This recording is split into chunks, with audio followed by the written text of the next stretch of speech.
Dünən anamız namaz üstündə olub. Məhz onların nəticəsində Azərbaycan dövləti fəlakətdən qurtarıb. Dövlətçiliyimizin kövrək təməlinə vurulan zərbənin qarşısı polislər tərəfindən operativ formada alınıb.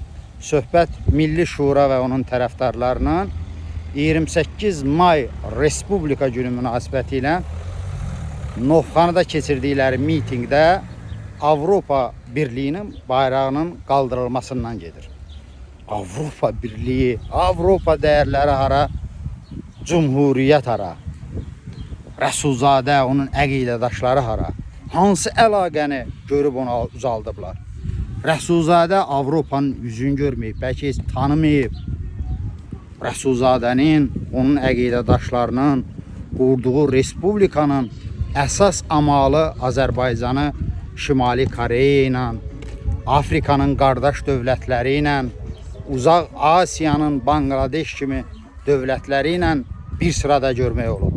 Belə bir ideyanın daşıyıcısı olan adamların uzatdığı bayraqda da Avropa dəyərlərindən əsər əlamət olmayıb.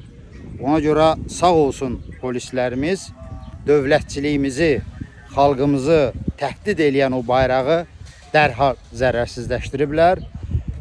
O bayrağın müqəddəratından xəbərimiz yoxdur. Yəqin ki, indi Bandadeldə toka qoşub onu həyata başa salırlar ona.